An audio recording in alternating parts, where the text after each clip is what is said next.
کہ اگر نبی علیہ السلام کے بعد کوئی پیغمبر ہوتا تو مولا علی علیہ السلام ہوتے. اور میں عموماً جو قادیانی ہیں انہیں بھی یہ حدیث پیش کرتا ہوں کہ اگر تمہیں امتی نبی بنانے کا شوق ہے نا تو اس امت میں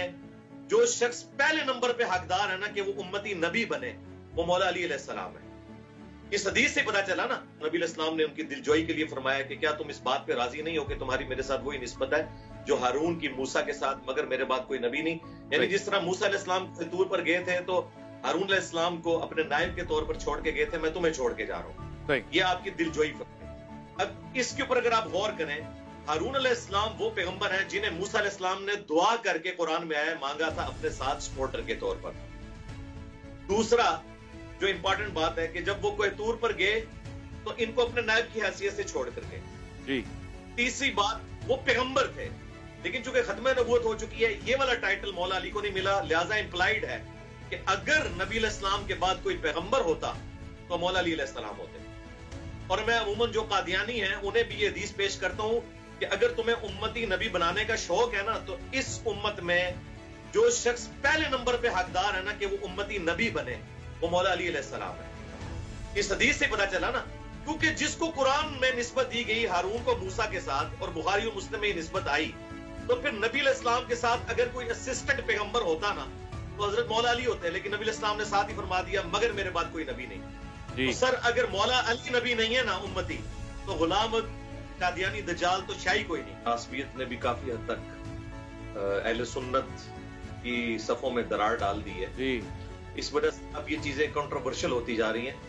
آپ دیکھیں کہ علماء نے پوری نیک نیتی کے ساتھ میں یہ کہوں گا کوشش کی کہ اس اختلاف کو دبایا جائے, لیکن اس میں پھر تھوڑا سا کتمان حق بھی ہو گیا. ہمیں بچپن سے ایک رٹا لگوایا گیا کہ عورتوں میں سب سے پہلے سیدہ خدیجہ سلام اللہ علیہا ایمان لے کر آئیں, مردوں میں سب سے پہلے سیدنا ابو بکر صدیق رضی اللہ تعالیٰ عنہ, اور اسی طریقے سے بچوں میں سیدنا علی رضی اللہ تعالیٰ عنہ علیہ السلام, اور آزاد کردہ غلاموں میں سیدنا زید ابن حارثہ رضی اللہ تعالیٰ عنہ.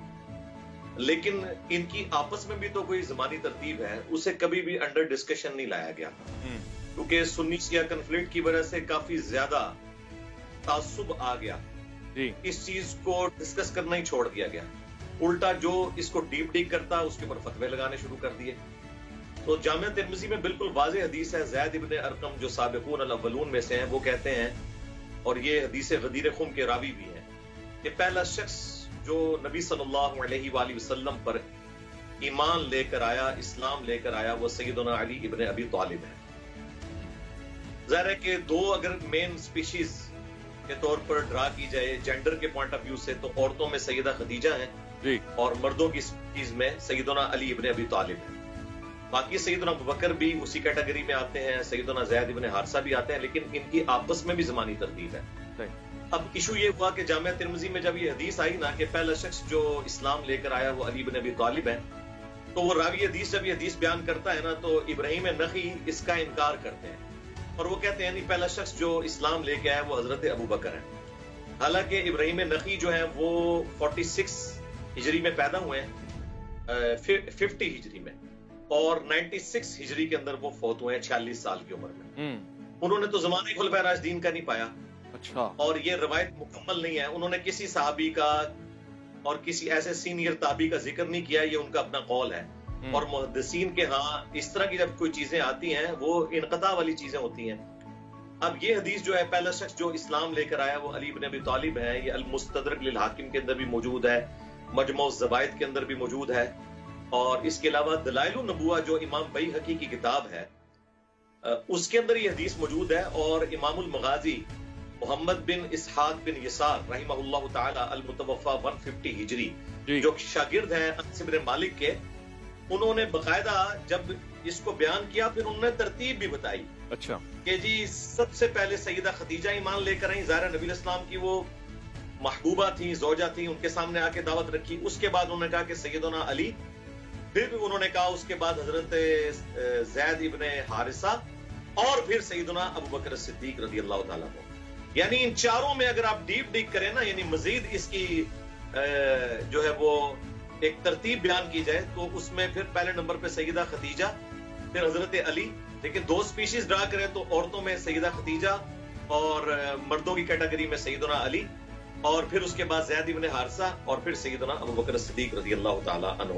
علیہ السلام۔ یہاں پہ میں عبداللہ بن عمر کا وہ قول نقل کروں گا جو المستدرک الحاکم میں مجموع الزوائد میں، وہ کہتے ہیں مجھے پوری زندگی اس بات پر غم نہیں ہے کہ میں نے کبھی کوئی نماز چھوڑی ہو یا روزہ چھوڑا، البتہ مجھے یہ غم رہے گا کہ میں نے باغی گروہ کے خلاف مولا علی علیہ السلام کے ساتھ مل کر قتال کیوں نہیں کیا۔ یہ ان کی زندگی کا آخری غم تھا، لہٰذا ان کی زندگی میں جتنے انہوں نے کمپرومائز کیے بنو امیہ کے ساتھ وہ سب منسوخ ہیں۔ میں اکثر کہتا ہوں کہ مولا علی علیہ السلام کے شیعہ کو، ان کے ساتھیوں کو جو بات ان کی زندگی میں سمجھ آئی، عبداللہ بن عمر کو مولا علی علیہ السلام کی شہادت کے آلموسٹ 34 سال کے بعد، جب ان کو صحیح بخاری میں آتا ہے کہ حجاج بن یوسف نے زہر آلود نیزہ مروا دیا، تو حالت نزع میں اس وقت ان کو جو بات سمجھ آئی، مولا علی کے ساتھیوں کو اس وقت ہی سمجھ آ گئی تھی کہ میں تم دونوں کو دو تاریخ کے بڑے بدبختوں کے بارے میں نہ بتا دوں۔ پہلا بدبخت وہ تھا جس نے قوم سمود کی اونٹنی کو قتل کیا،